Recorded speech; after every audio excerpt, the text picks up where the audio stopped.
Welcome to Wrap It Up Sports Medicine and More, the podcast that gives you a viewpoint on sports medicine that can't be found anywhere else. I'm your host, Eli Hallak, and we have a fantastic show ahead of us today. So let's get started.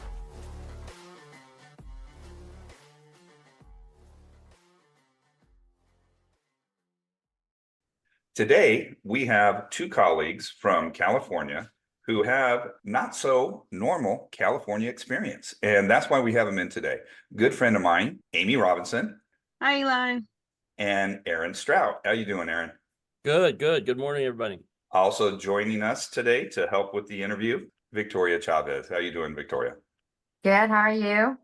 So good today. It is a fantastic day. I'm drinking coffee, so, everything's good. Nothing changes there. We have a very interesting episode today. We're going to be talking something near and dear to two of our interviewees' hearts today, and something new to many athletic trainers in California. And that is the idea of athletic trainers in rodeo. Let's start off with Amy, ladies first. If you could tell us a little bit about yourself and your background. My name's Amy Robinson. I am currently a certified athletic trainer at a private high school that I've been with for 16 years now. I grew up in kind of a rural town of Acton. That's just on the 14 freeway there before you get out to the high desert. And I did grow up with horses and doing rodeo. My parents didn't do it, so I was a first generation competitor, and starting at about age 5. Basically throughout until right before COVID, I competed in rodeos, did junior rodeo, high school rodeos, and then have a WPRA professional card and ran barrels until I got pregnant and my horse got hurt, and then things have fallen off a little bit. But throughout, it's been not as prominent as other times, like when going through school and stuff, but still always been there. I remember watching videos of you that you would post barrel race and just be stunned. I had no idea at first. I think I'm more stunned that you've been an athletic trainer at that school now for 16 years. Man, you made me feel old. Thank you very much. I appreciate it's been a while since I was with you in the fall there. Oh my goodness. Ages ago. Yeah, it seems like just yesterday. Crazy. And Aaron, how about a little bit about yourself? Well, I'm a typically born and raised Southern California boy. Grew up in North Orange County, La Mirada area. So right where LA County and Orange County meet. Really didn't have a whole lot of experience with dealing. I've never been on a horse. I'll be honest with you. Never had any experience. We may need to get another person to interview now. That might be a problem. Right. But I mean, listen to the stories that we'll have here. When I became an athletic training student at Long Beach State, I got introduced to various activities, and one of them was Bill Chambers, who was at Fullerton College at that time. Of course, Bill Chambers. Everybody in California knows him. Right. He's kind of the godfather of things, and he actually had a colleague of mine who was a mentor of mine. Her name was Robin Walker, who introduced me to rodeo and working rodeo. So I kind of did that for about 20 years as just kind of a volunteer thing, working with Justin Booth Sports Medicine towards the end. In the beginning, it wasn't necessarily like that. I've been very fortunate enough to kind of give back to the community and doing various types of events like that. Kind of neat what our mentors pull us into when we have no idea where we're going, right? Exactly. It's a big form of trust. Very much so. We see it even more nowadays with our new athletic trainers coming out as master students. They've got a little experience, they've got a lot of knowledge, but they really rely on us as mentors to kind of guide them in that direction. Right. I don't know if Victoria agrees or disagrees with that as a new budding athletic trainer, but any thoughts on that, Victoria? No, I definitely agree. I think having the opportunity for clinical rotations kind of gives you an edge coming out. You're not super doe-eyed. So getting into this rodeo thing, and I say thing, man, it's so cool. I told you off camera earlier, my first experience at the rodeo was about 3 or 4. I can't remember exactly, but I was at Clovis. I have family in Fresno, Clovis area, and we went to the Clovis rodeo. And I remember my mom putting me in boots and putting a hat on me, which I know Victoria's laughing at right now, but 3 or 4 putting boots and hat on and looking at my mom going, where the heck are we going? I walked into that place and oh my goodness, that was just so damn cool. I was stunned at the physicality, just the beauty of the animals, and then the strength and power of the contestants, whether it was the barrel racing, the bronco busting, or the bull riding. And I sat there going, damn, this is cool. And I've kind of been a fan ever since. Amy, you said you were the first generation rodeo competitor. So you were competing long before you even thought healthcare. What really got you into it? What was that burning desire that made you go, yeah, I want to get back on that horse, run as fast as I can, spin one way, spin the other, and get the hell off the track? I grew up in Acton and we had horses. My mom liked horses and just, liked to trail ride around. And then some people moved in across the street from us when I was, I guess, around 4 or 5-ish. And they had experience doing rodeos. They were what you would call like a multi-generation competitor family. The parents had done it, grandparents had done it, and the kids were, I think, 2 and 4 years older than I was at the time. So we just kind of got into it.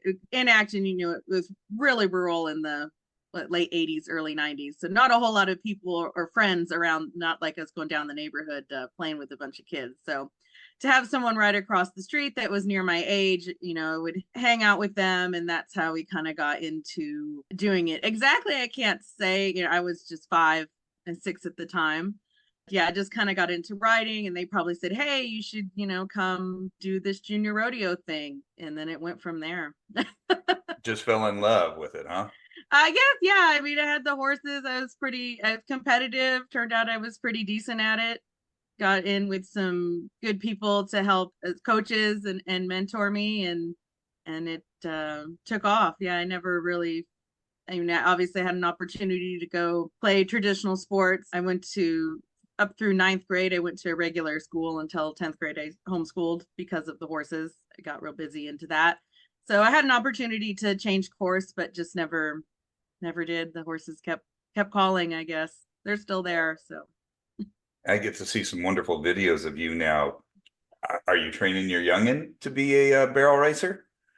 oh yes, I have. Yeah, my daughter's 3. She'll be 4 in July. So yeah, she has her pony and we're trying to bring her along. She's more into it now that I have my horse. I have a young horse that I bred and raised myself, and she's finally old enough. This year would be the first year she can compete. So started bringing her along, and now that I'm riding more, my daughter of course wants to do everything that mommy wants to do. That's She's starting to exciting. get into Enjoy it. that. That's so cool.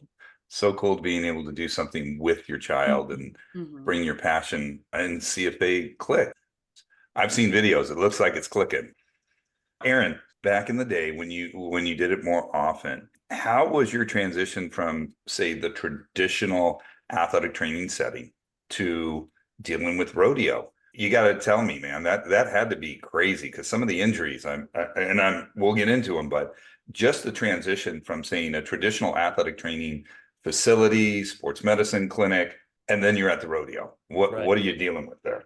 My first start was in 2000. Myself and Robin Walker, who I worked with, and the late athletic trainer Elaine Brannigan out of Lake Elsinore. I was working a rodeo with them, and it was bare bones. I'm talking, Eli, we didn't even have a tent. We were working with a foldable white table. We were working with bare bones minimum, and we're trying to figure out, because at the time there wasn't really a whole lot in California as far as rodeo going on and what was to be expected. We kind of took things similar to a football type of feeling where we have our sideline gear, and then we have to kind of intermix that with the honors and traditions of rodeo. Definitely you need more than 2 eyes, and you have to deal with the proper attire, and it's kind of hard to move when in your first time wearing jeans, a long sleeve shirt, buckles, boots, and a hat, and then you have to go do your thing as an athletic trainer.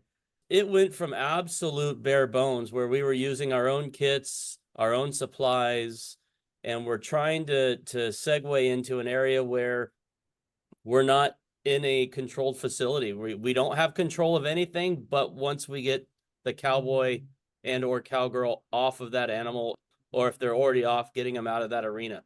So there's a lot of small, minute things that we have to take care of at that time, even now, before we even get into treating. I could only imagine. Yeah, that's got to be the transition for me from athletic training clinic to the field is one thing, but out to where, like you're saying, you're bare bones, bringing in your own supplies. Right. That had to be a little bit eye-opening as a newbie back in the Yeah. day. It's definitely going into a completely different frying pan. You know, Literally, yeah, because yeah. you're expected to know all your stuff, and I was green as green could be. I was just recently certified, and here I am getting thrown into an arena, so to speak, where we have bulls that are bucking, we got bareback horseback riding, we got saddle bronc, we got steer wrestling, which is my all-time favorite, by the way. I love those guys. And then you have barrel racers, and that's fast-paced, cut turns. It's just one of those things where anything can happen, and the multitude of events can change your mindset faster than any sport you've ever seen. I love that. And I know Victoria actually has a question. It adds on to what you've been saying. So Victoria, go right ahead. I kind of want to hit from the aspect of an aspiring AT who wants to get into rodeo. How would you go about that? Because, not going to lie, in the 2 years I was in the program, there was no rodeo option. I had no idea that was even a thing. What would you recommend? Well, again, Southern California is such a diverse place where we really don't have that option. It's not like we're up in middle of the state like Eli was mentioning. It's not like we're in Idaho where they have full-time rodeo, or Texas, or those states that have it. Well, there's two ways. Obviously, knowing is half the battle of who you know. Justin Boots Sports Medicine actually has regional program directors that everybody can kind of reach out and discuss that. And they typically work with PBR, professional bull riders. And then you can work with PRCA, which is the Professional Rodeo Cowboys Association. That's where I got my start. It's just a matter of getting out of your comfort zone, reaching out, saying, I would love the opportunity to expand my horizon and do this. They will accept volunteers a lot, because I'll be honest, we're not a real bit, we're kind of a very small niche of athletic training. There's not much of us that can say we do rodeo.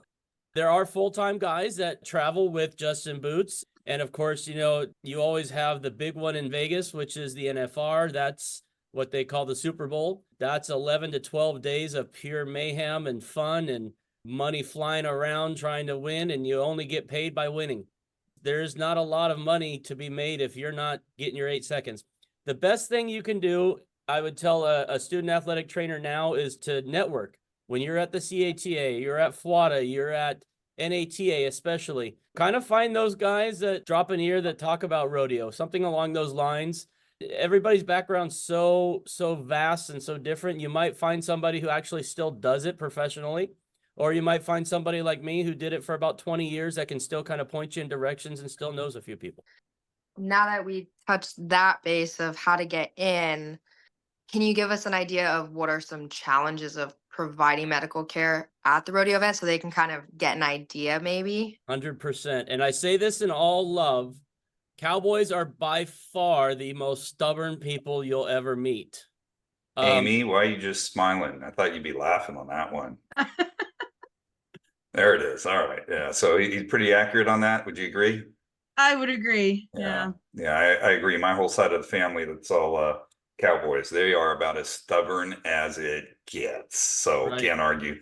Nothing meant bad by that to any cowboy out there, but yeah, stubborn. Stubborn's the word. But stubborn in a good way. I mean, these guys, like I mentioned, they only get paid by winning. They will do everything and anything at their disposal to get that paycheck. In the treatment aspect, like I mentioned earlier, 24 years ago, we had nothing. Nowadays, depending on the size of the rodeo, Justin Boots Sports Medicine provides a mobile treatment center. It is a very long trailer, usually pulled by a very big truck. It's a nice setup. I Yes. I follow them. I don't know. I'm sure you guys do too. Such a cool setup. And what they do is amazing. It's fantastic. Air conditioning, ice machine, hydroculator. They carry a lot of the newer stuff with lasers, a lot of manual therapy.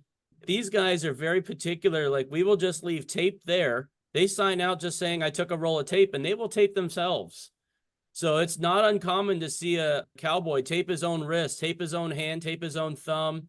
If it's something a little bit more obviously like an ankle, or if we're treating any type of thigh strain with quads or hamstrings, or even some glute stuff to stretch them out and then give them like a compressive wrap using Power Flex, something along those lines, that comes into play. Definitely the treatment's more manual therapy than taping, using prophylactic taping, just because, like I said, they're very stubborn and they know what they like and they know how it feels. And it's very much a ritual for these guys and gals too. Sorry. Yeah, I was gonna say, The gals are just as tough, let me tell you.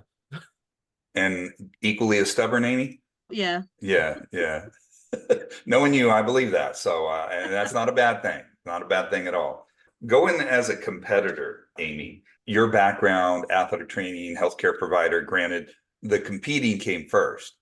As you learned more in the healthcare realm and kept competing, how did those two mindsets clash? And how did you deal with that contrast in knowledge, knowing you wanted to win and get your PR, going around those barrels one way, then the other, and coming on back, compared to, ooh, I know what I just did to myself, or what might happen to myself? How did you deal with the day-to-day of mental clashes in your knowledge? I guess knowing sometimes, because now when I get hurt, you do like the self-assessment. I've had a few times where I remember just thinking I had just finished, it was my last semester. So I had been studying a lot. I hadn't really been writing very much. And I had taken my exam. So, I'm pretty much done. So it was like within the week or two after, it's like, I'm going to go compete. I'm going to go enter this race. My horse ended up, I was running to the first barrel.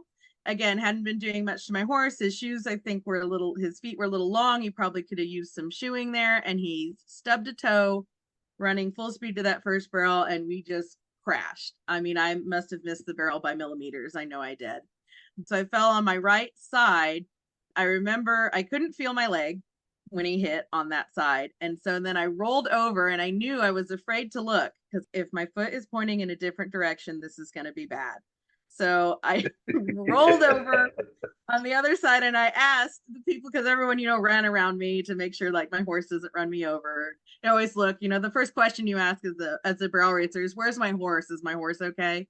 I think that goes for every type of cowboy, cowgirl. Is the animal okay? Yeah, where's my horse? Is it, okay, once my horse is okay, then I ask them, like, is my foot, look like the other foot, or we have a problem here? So you're kind of doing that assessment. They're like, no, it looks fine. So then I was like, oh okay. And then finally I get up, and everyone else is pretty worried about it. But I'm like, I think it's fine. I think it's fine. And I remember hobbling back to my trailer and stuff. And I had sprained it, I mean, really, really, really bad. I was in a walking boot for the graduation ceremony at CSUN. Oh, wonderful. So you have a picture of a little memory of that last ride. Yes, I did. And then another time, same thing. I went to turn the barrel, same horse. This was right after I had gotten married. So 2013, 10 years ago now. And he turned the barrel, and right at the point where I should have switched my hands, he stumbled, jerked the reins out of my hands, and I wasn't holding on to anything. And he ran straight out from under me, and I landed square on my tailbone. That one I knew was bad when I did my self-assessment. I was like, this one I can't, This one hurts. This is bad. Yeah, this one hurts. I can't power through it. The other one, I probably should have taken it easy and not powered through the ankle one, but still that stubbornness. You're like, oh, it's fine. I'll be fine. Kind of knowing I should probably do this, but I'm not going to. But that other one, I was like, oh no, I hurt myself. So even with the knowledge of healthcare, you're a typical athlete that just wants to try and get through it whenever possible. Yeah. But that second injury you're talking about, you're like, yeah, no, that ain't gonna happen. Yeah, not gonna work with this one. So I think the healthcare helped there with like, no, this one isn't gonna work. But the other one, I was like, well, I know I should do this, but I'm not going to. I got to ask a very personal question here, Amy. What was your PR? Oh, well, I mean, that's hard to say with times for the barrel racing, because there's not a standard.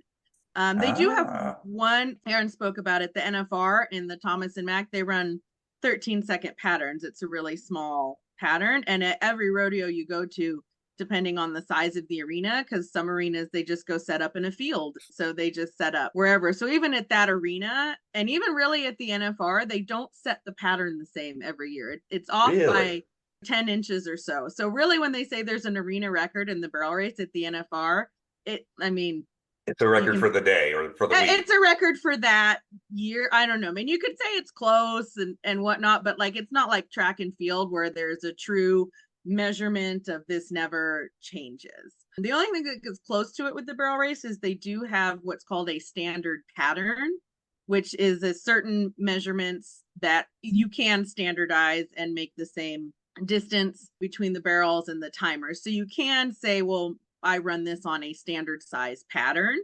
But even with then so many factors like the ground conditions and even how they set the barrels, they can try and get them true, but there's still, because they set a small stake in and they set the barrel on top of that stake, but it can still move slightly. So you're still getting some variance of the distance. I mean, it's inches, but still, when I think, my opinion, when you're talking about records like that, those inches make the difference.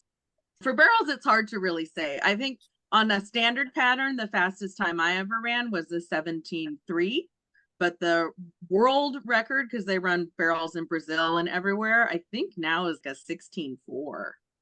At a WPRA rodeo, professional rodeo, I think the fastest is a 16.5. I think Haley Kinsel ran that when they had the NFR in Dallas during the COVID year. Someone else has run it. There's been a few. I think one in Kansas. I think someone ran a 16.5 in Kansas on a standard pattern. So if I understand correctly, you're quick, but the record at the moment for a standard pattern is under 17. So under 17 is the prime number you're hoping for at a standard. Yeah, it used to be back when I was competing heavily. If you ran a 17.3 and 4, you were winning everything. And a lot of places still, that's a really good time.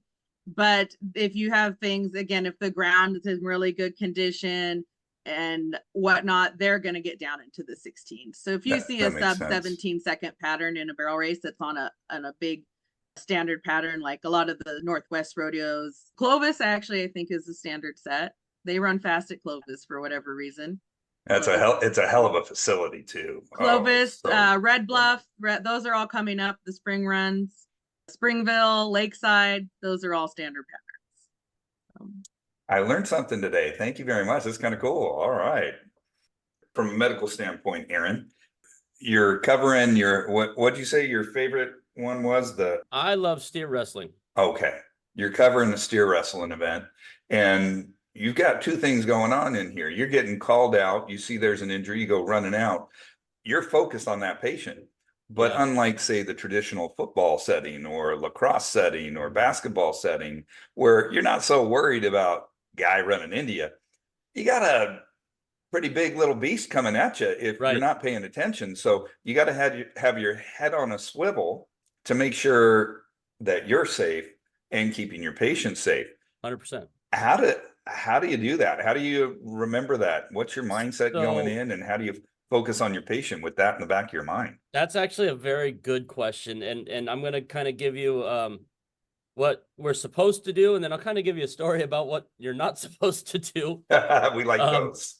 Like I kind of mentioned earlier, the arena itself has traditions and rules per se. And one of them is you never enter the arena when an animal is not being ridden. So if that animal is loose, you are not to go into the arena until that animal is back in its chute or in the cage, or in this case, the steer is out of that kind of 1/4 of the arena that they actually use for steer wrestling. That really sounds like sound advice in reality. Very much so. I think Very Victoria much and so. I would totally agree on that, right? Right. And we're trained as athletic trainers and healthcare providers that the safety of that athlete comes before everything else. So it has to change your mindset of, I really want to go out there, but at the same time, I need to make sure that animal's out of the way because I don't want to be next. Now with steer wrestling, it doesn't happen as often because these big boys, they're often referred to as the linebackers of the sport. We're talking these guys are 6 foot plus, 225 to 250 pounds, jumping off of a horse going full speed, and they're still in stride, and they're wrestling this steer down to its side belly. That is some significant power. You rarely see the injuries from steer wrestling, but it does happen because you're talking about horns. You're talking about a beast running for its life, so to speak. You're trying to turn it to its side, wrestle it from its horns down. And there's a term they call bulldogging, which is wrestling that steer down. Sometimes you win and sometimes you don't. From our standpoint, we have to wait till that animal is out of the arena. Now, I was in a situation where I was working at the San Dimas Rodeo. Very, very fun rodeo. It's a 2-day rodeo. Cowboy was riding bareback. So in this case, no saddle. He had mentioned he had dislocated his shoulder weeks prior, and he was going to wait till after the season to get it surgically fixed.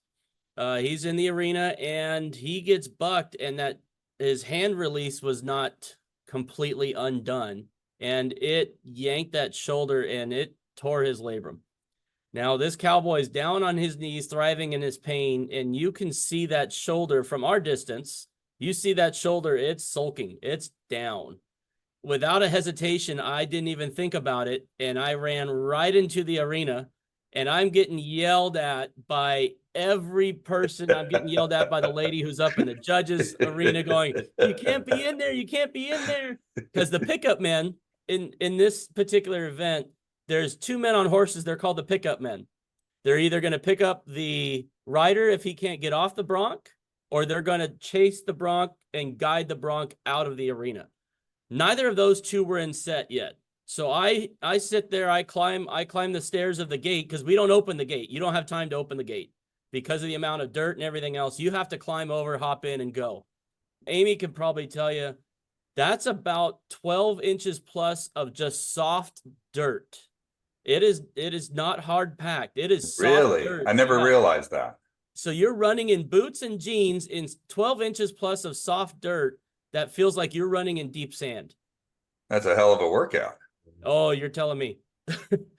Now doing that again, I got yelled at up, down, left, and right, but I wasn't gonna let this guy be vulnerable with a bucking horse and just take one right to the chest or to the face. It just wasn't gonna happen. And I threw myself in there and said, you know what, I got it. Looking back on it now, probably one of the dumbest things I've ever done. I like the honesty. That's a good Absolutely. thing. So what you're saying is don't do that. Yes, absolutely. Okay. Don't do that. Right. All right. Very good. I actually have a question for Amy. I wanted to revisit, how did you balance work with, athletic training, but also being a competitor? It's having to kind of tone back on one while you're working on another. I also had some life situations happen just naturally where that drove me more into doing schooling, where I was when I was in high school and I was competing heavily, and I had a lot of horses, probably between 15 and 20 at one time. So I had the rodeo horses. Of course, I had to have one for each event, because you can't have one horse that does. I did the breakaway roping and all of that, and goat tying. I had a horse that would literally just run straight down the arena for me to step off of him so I could goat tie, and that's all he did. So specialized equipment. Doesn't matter what the sport is, right? Yep. You gotta have your specialized equipment. Then my parents ended up getting divorced when I was 17, so I ended up staying with my mom. So that just kind of naturally drove the break, because honestly, I don't know that I would have been able to easily transition from doing the rodeo. Like when I was there, of course I was going to go get my card and I was going to go rodeo, and who knows what I was going to do professionally. I didn't really have an idea. Between the divorce and not having the resources to compete as much, and then getting injured myself there later on and going to physical therapy, I started having that shift of, oh, maybe I could do this and still stay with the rodeo, because I knew of Justin Sports Medicine. I thought, oh, I can still stay connected with the rodeo and do what I want and have a career, because rodeo cowboy not have a great 401k going on. And as Aaron said, if you're not winning, you're not making any money. It's not, I mean, it's a wonderful career choice, but maybe not the greatest overall at times. So I did know that. I did know rodeo cowboy or cowgirl was probably not a great top 10 career choice, especially so much of it relies on the horse and having a good one, and getting those good ones is just so few and far between. You're relying on a lot of luck for that to happen. So the transition going into sports medicine and athletic training, I, had to cut down on a lot of horses, only kept a couple of them, and still just competed more locally. I used to travel quite far. We'd go to Oklahoma 4, 5, 6 times a year, travel around, going from doing a lot of traveling to just staying more local, basically California, Arizona, Nevada, and doing the schooling. And also just the time. Obviously, you don't have the time to dedicate to riding. You have to stay in shape. Your horse has to stay sharp and in shape, because if they're not at their best, they're not, obviously not going to be able to compete at their best. Knowing that, it was definitely a transition, because it was frustrating going from being able to compete at a high level and win a lot. Not to brag, but I won a lot. And my husband Go ahead, jokes. brag. I know. Brag a Well, little bit. my husband jokes. He says, "I don't want our daughter to be like you." He's like, "I just want her to have fun and have a good time." And because my husband played hockey, he does nothing with the horses, so he's like, "I just want her to have a good time and have fun at what she's doing." Like I did. And it's like, well, it sounds like you didn't win very much. Wow, I hope he listens to this part. Oh, I like that. Because That's when you're winning, that's you gonna are be a fun having a good conversation time. for you tonight. Yeah, I love that. Love that. Well, we'll make sure to let him know when this episode airs. Okay, I love that comment. That's fantastic. He's heard it before. But yeah, I'm like, well, when you're winning, you are having a good time. So there, No, in reality though, no, I do want her to just have fun. But it was definitely challenging as a late teens, early 20-year-old to go from that shift of being really competitive and being able to do a lot to now not being not being so competitive and having your attention diverted to other things, to schooling, to then having to go through doing the rotations and whatnot. Because if you're at football practices in the afternoon, you're not exercising your horse. So having to deal with those things, and then having to cover games. Covers can't go into that rodeo because have to go to the games, because the rodeos usually are on a weekend, Friday, Saturday, Sunday. Big ones may run all week, and then they have what is called a slack, which happens in the morning. There's no crowd, and that's because they can only run so many competitors during the performance when the crowd is there, usually about 10 to 12. A lot more people will enter, so they run those, usually the timed events, in what's called a slack.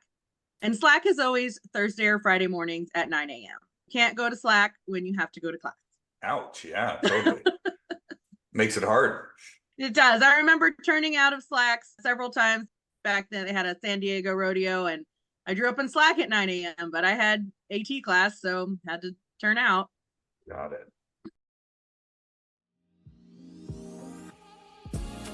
Elevate your knowledge, ignite your curiosity, and compete with the best minds at events hosted by the American Academic Competition Institute. AACI's sports medicine competitions feature practical exercises, challenging quizzes, specialty tests, and keynote speakers that foster knowledge and social engagement in healthcare and sports medicine. Go to aacitest.org for more information on upcoming regional and national competitions. Sign up for the ultimate intellectual showdown. Actually, something you both kind of discussed a little tiny bit brought a thought to my mind. It came up a little bit earlier with Aaron. I'm going to stick with you for a second there, Amy. Ethical issues. You're not just thinking the person now, you're thinking about the animal, especially you, Amy, so connected to your horse. It's not, it's part of you. It's an extension of you as an athlete. Ethical considerations as a competitor, an athletic trainer. How did you work those into situations? How did you deal with ethical issues with both your horse, your riding, your medical knowledge? I'd say too, just knowing, again, with being a competitor, the want to compete, I'll say when you have a horse that's winning, it's really hard to get off of them. And even though maybe there's something wrong with them, because actually I did, my horse that got hurt before I was pregnant, I did know something was wrong with her. I had an inkling. And I was like, well, I just have this one more thing to get through. Like if we can just limp along doing treatments and wrapping and all this other stuff, supplements, injections, if we can just get through another month and then I'll go get it checked out and I can give her a break. But it's not that bad. We're still okay. If it gets to this point, then we'll stop. If it gets to this point, then we'll stop. And then it ended up stopping for me. So the whole bartering mentally as an athlete of Mm-hmm. trying to find a way to still compete because you've got that edge and you're going and got all that adrenaline really does take over, even with medical background. Doesn't matter who you are, right? Yeah, it's hard to stop, especially when you're on a good roll and you think, oh, I just need a little more. You're just trying a lot of it I should say I see, but when the rodeo competitors are going, the year runs, when does it end now? October 1st through September 30th. And so the big push at the end, basically mid-August through late September, they're doing what they call chasing. They're chasing that top 15. They will do some pretty crazy things, either trying to win, a couple more thousand, trying to get through. And you'll see a lot of people in the barrel race, they run a horse all year long and they end up being able to qualify for the NFR in December, but they can't run the horse that got them there, basically, because that horse is hurt and burnt out because they pushed so hard trying to get there that they didn't have anything once they finally got there. And then they'll have basically a terrible NFR, a lot of them, because you're not riding your partner, you're not riding the one that you're used to. I feel like a lot of times if I was in that situation, like, well, was it really worth it? Yeah, I made it, but now I did horrible. And, I'm a competitor, and did I want to do horrible at the biggest stage that I could be at? No. And of course I would want to be there with my partner that got me there. So that's really challenging too. And I do see a lot of girls that it'll happen to, that they go all year and their horse has an injury and now they can't ride the one that got them there. And it's kind of sad, because that would be tough to do. And Aaron, I saw you kind of nodding about that, Absolutely. going, yep. What? Please add. So, again, in my background, I didn't have Amy's background dealing with horses. So you get quick on the job training, so to speak, and you learn. And I'm going to tell you this, and not a lot of people understand this except for those people who are in rodeo or who deal with horses or bulls for that fact. These animals are treated better or as good as NBA, NFL athletes. They are well taken care of, well fed. A lot of them are almost given Cadillac type treatment. And there's a love that you cannot really state from cowboy, cowgirl to that animal. It is something that it's a very majestic thing. Walking in the backside of the arena, you kind of get up to these animals. You just see the passion for how they care for these animals. And then it's also the same because the animal knows it has to put its trust in the cowboy or the cowgirl. Without that, you're not going to win. And for me, from my standpoint, I learned that on really, really early. It's an awesome thing to see, even though I've never experienced it. Now, from my standpoint, Amy was saying from September to October, you have that push. Those are the guys trying to get to Vegas. Vegas is in early December. They're trying to make a little extra to see if they can get to that realm to be able to ride in December.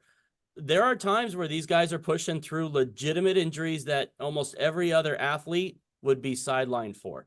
So from our standpoint, rodeo takes a different approach. Yes, the cowboy and the cowgirl are absolutely top priority. But at the same time, we have to kind of realize this is their life. This is what they know. This is what they do. They know themselves far better than I do.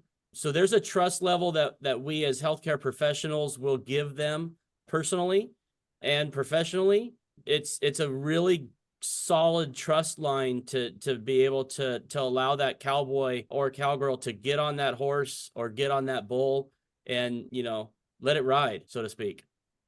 kind of getting back to this respect of the animal and the respect for the cowboy.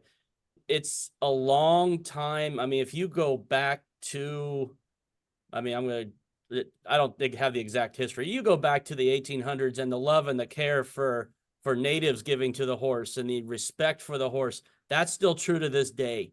It's one of those things where the respect for the animal and the love of the animal, sometimes that goes above their own health. So that is a huge respect. In my eyes, it's one of those things that's awe-inspiring.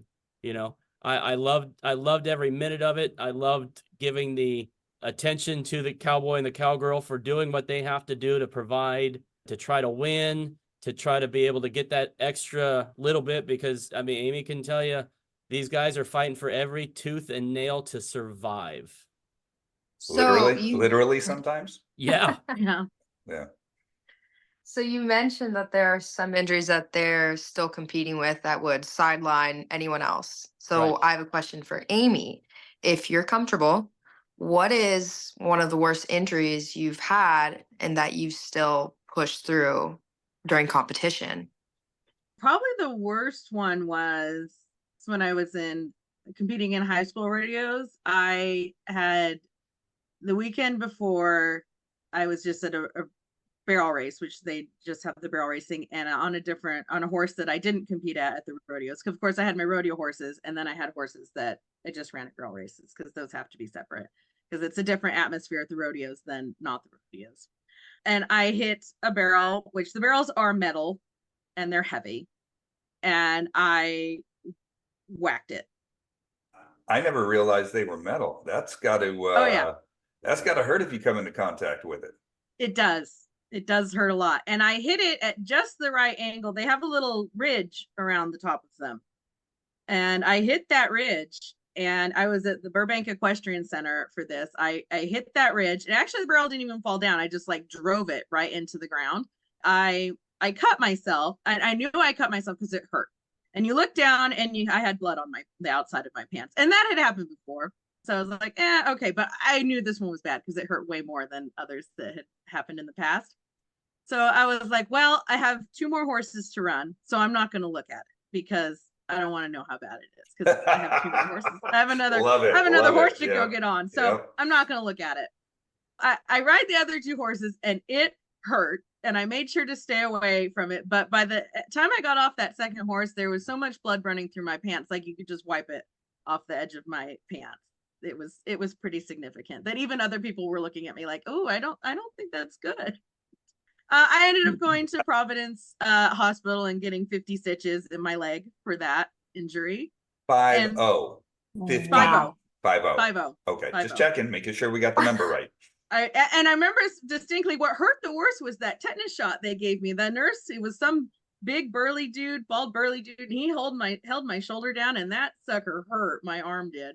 That hurt worse than everything the stitches else. at the time, yes. Okay. But then it gets better because I, of course, didn't get the medication to take for the infection, so it got infected. And so then, but the next weekend I had a high school rodeo, 2-day high school rodeo in Brawley. And high school rodeos you do 2 go-arounds in the same day. So you do all the events, they take a lunch break, and you do them all again. And so 2 days of that, Saturday and Sunday. So I did, at that time, I did 4 events at the time. So it was like every other event I was competing. So I didn't have time. No, I did 5. I think I was team roping then with my friend. Anyway, I was busy, and I had this infection. My leg had now gotten infected, and it was so painful to touch on the inside that the saddle just being like against my leg was just excruciating. And then I still had all these events to get through. And the goat tying event, you actually have to step off your horse. It's like the calf roping, but I don't have to catch anything. I just have to step off while they're running. So I have this stitched up leg, and of course the stitches, it's swollen, so the stitches are pulling and they're super itchy. And I'm having to step off the ground, the saddle's rubbing. My really good horse was hurt, so I had to use other horses that I didn't really love. So it was a great weekend. But Owie. It was. Then after that, we went, like, my whole, like, from the knee down was completely red. I did finally go to the doctor because they, had to draw the line around the infection, and they're like, oh, this needs to go down. Oh, okay. I'm presuming you said this was in the high school setting, so I'm presuming you kind of kept this from mom at that time. She didn't know Well, exactly what was going on. she's the one that took me to the doctor, so Oh, good. she knew. She knew.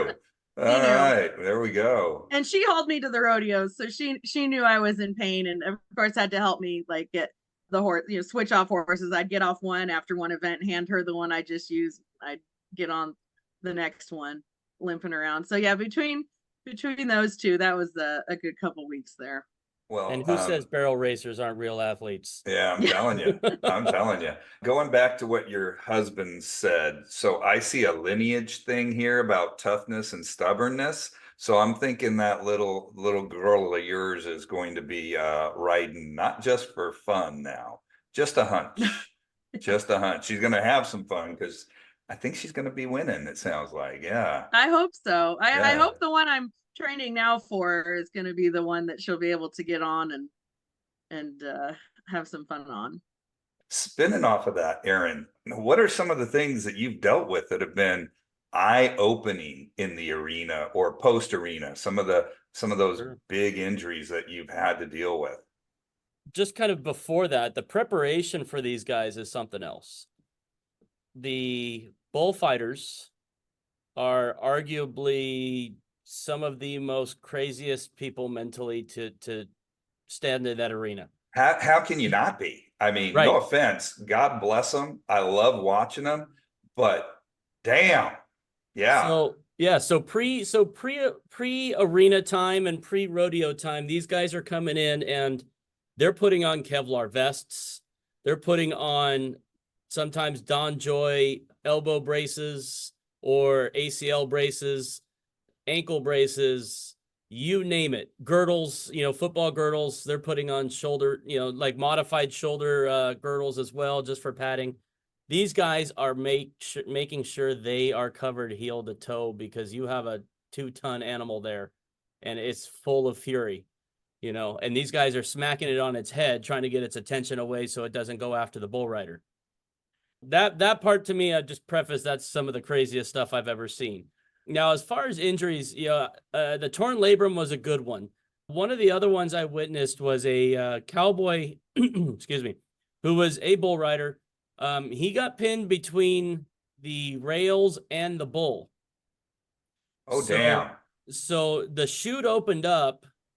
Usually the chute kind of stays open because the bull doesn't vary too far away from that chute when it's bucking. This particular one turned on him and he got caught between the rail and the bull and he was knocked out entirely. He probably lost a good 8 seconds of time before he came to.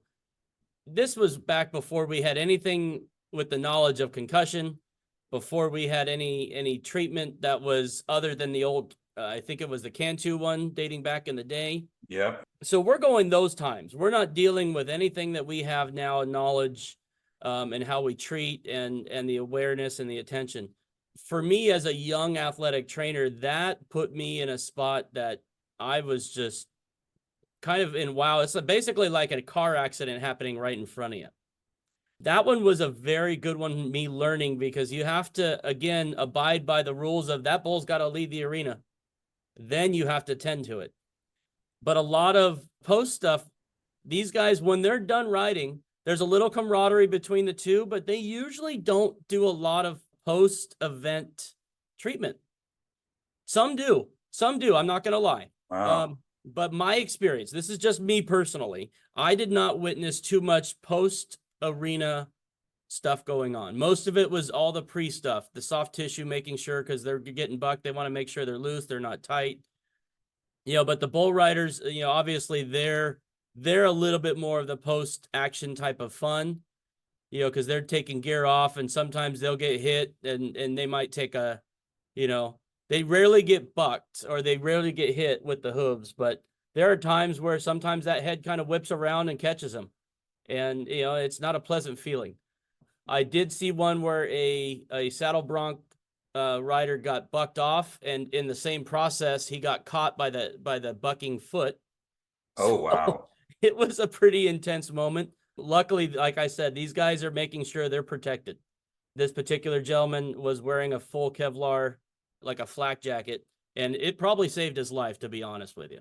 I mean, as far as my experience is concerned, most of these guys and gals is when they're done, it's on to the next. That's kind of the mindset.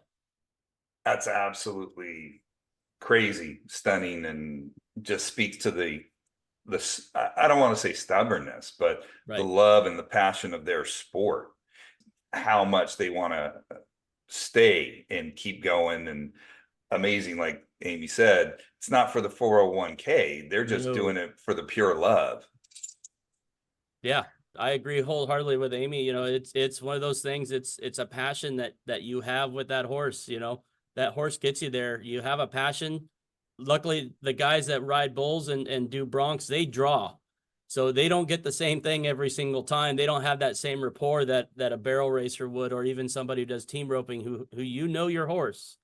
It's a different animal, and there's not a whole lot of retirement in there.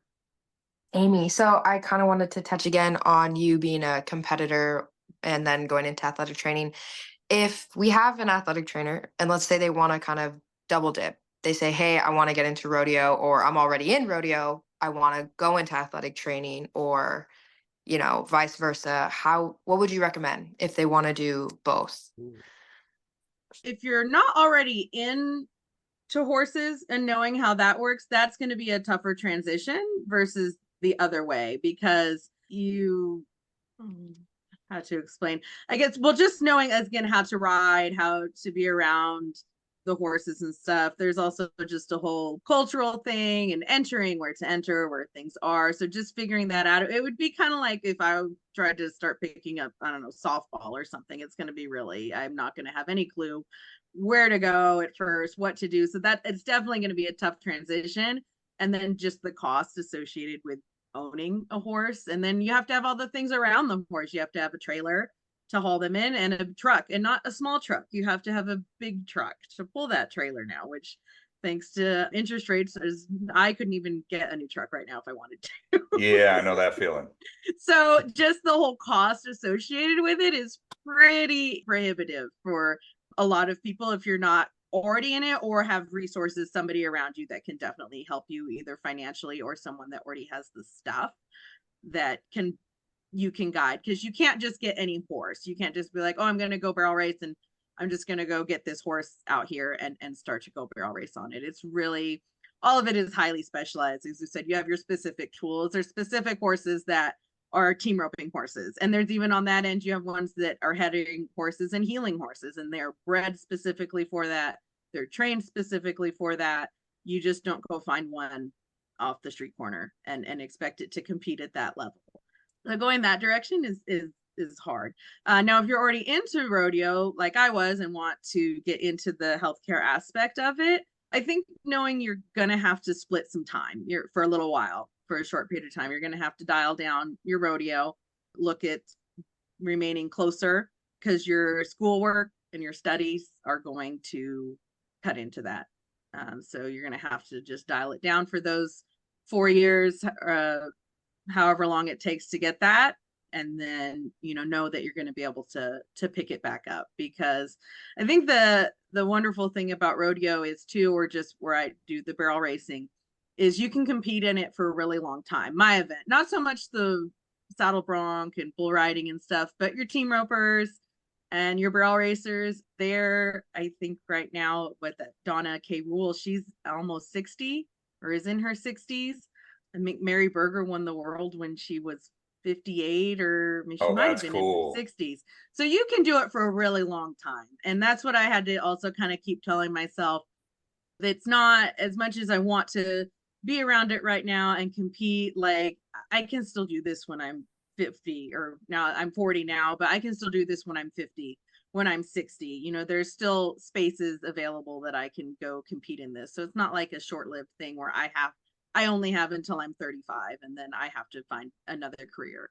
I can still, for my event, can still keep going. So knowing I can have that give and take, like I just tone it down for now and then be able to pick it back up, once I have that degree and can move forward with what I want to do at the next stage. So what you're saying is I should be watching out for new videos in the coming years of you competing again. I was I just will, about as to I said, ask that. I have my young horse. She's just turned 5, the one I bred and raised. She says that this is the first year I can compete on her. And yeah, she's not very far along, but I'm looking forward to her. She seems like she's really fun. As Aaron talked about, they have that bond. If some horses you feel like you have a bond more than others. And her, I don't know. I just always had a really good feeling about her ever from when I brought her home right after she was born up until now. If we just have a good mesh together and we understand each other, I feel like. So I'm looking forward to starting to enter her. So yeah, you should see some videos of her. And then I have a horse that's 3 that I'll also be starting to train. So coming up here, picking it back up now. All right. I love Actually, watching those videos. So Actually, I have a question for Amy because she was talking about it. The likelihood of you and your daughter at the same time.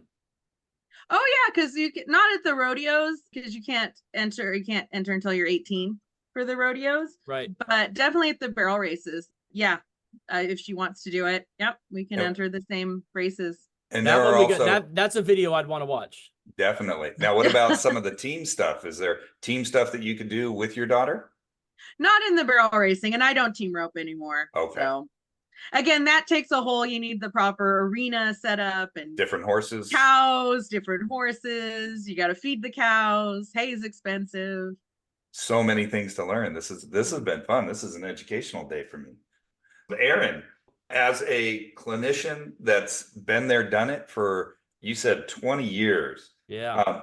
Advice to a newbie like Victoria, a gray-haired vet like me, that if we wanted to put those boots back on, which shout out to Justin, great boots. I got a pair. So there's a place in Texas that I drive to off the 40 when I go to Waco because my boys go to Baylor. It's a Justin Boots outlet. all right. Oh, I'll try to stop by for you. Let me know what size you wear. It sounds like a plan. Let me know next time you're going out there. I need a new pair.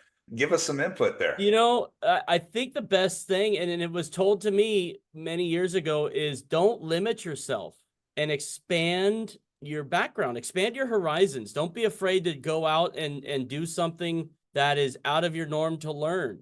The rodeo is a great spot for any person of any age. I guarantee you're going to learn something, and then you're going to learn something brand new that you're not used to, whether it's how you treat, how you go into that emergency situation where your cowboy or cowgirl is down on the floor while you still have an animal inside. You have to be willing to take a step out in faith, I would say. You know, the PRCA, you could look and see their website as far as where the rodeos are at. Where I live not far from Norco, which is Horsetown, USA, what it's called. They have one still there. San Dimas is a good one, real solid. San Juan Capistrano, Lancaster. Those are some solid Southern California ones that are outside of like the San Diego area or outside of like the Bakersfield and central area as well. I still have some contacts with guys on Justin Boots. Rick Foster was a guy that I was working with towards the end.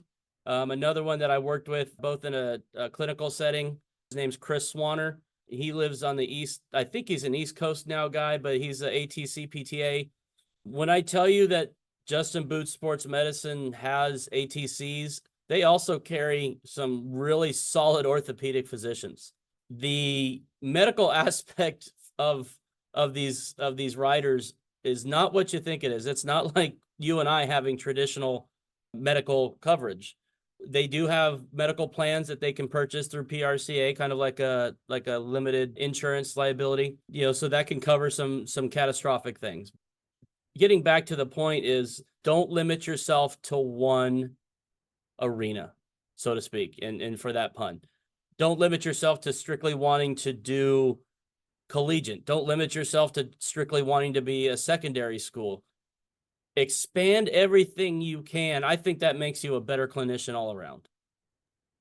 Great comment. Great ending statement there. I love that. We want to give props, definitely, and a little shout out to Justin Sports Medicine, what they do for everybody at the rodeo. If you follow them, if you watch them, it's amazing what they developed over the years in caring for athletes. Definitely props to them. I want to thank Aaron, Amy for coming in today. Amy, it's great to see you. It's been a while. Aaron, we're going to have to go for barbecue again at the next Absolutely. meeting. That was fantastic. This was a very educational day for me. So I really appreciate your input and your professionalism and your expertise. This was fun. I really liked it. So thanks for taking an hour and spending it with us. And Yep, thank Victoria, you. as always, thank you so much. Appreciate your help. Of course. Thanks for having me. Thanks for joining us on Wrap It Up Sports Medicine and More. Have a great afternoon and hopefully a great week. We'll talk to y'all later. Thank you. And thank you, Amy. I learned as much from you today than I was expecting. I loved it. Same here. I'm going to be maybe reaching out to you because I'd definitely like to go to a rodeo and use my expertise in sports medicine and fulfill that dream of why I got into doing sports medicine in the first place was Yeah, to work for the Justin Sports Medicine team. Absolutely. Yeah, it's a fun group. So yeah, I'll be glad to share some of those contacts with anybody who asks. There we go. I'll put you guys together. And it went back to a word that we said earlier, networking. How about that? That's 100%. awesome. All right, guys. Have a great day. Thank you so much. Thank you, guys.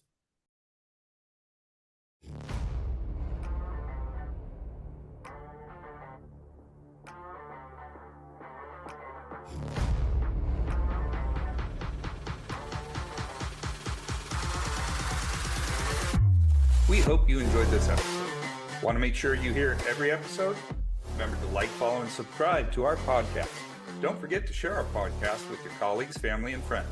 Your support will help more people find and enjoy our content. Wrap It Up Sports Medicine and More is directed by Eli Hallak. It is produced by Gabriel Hallak. Our theme music is by Coma Studios via Pixabay. The views and opinions expressed on this podcast are solely those of the contributors. Want to know more about us? Visit us at wrapituppodcast.com. That's with one P, wrapituppodcast.com.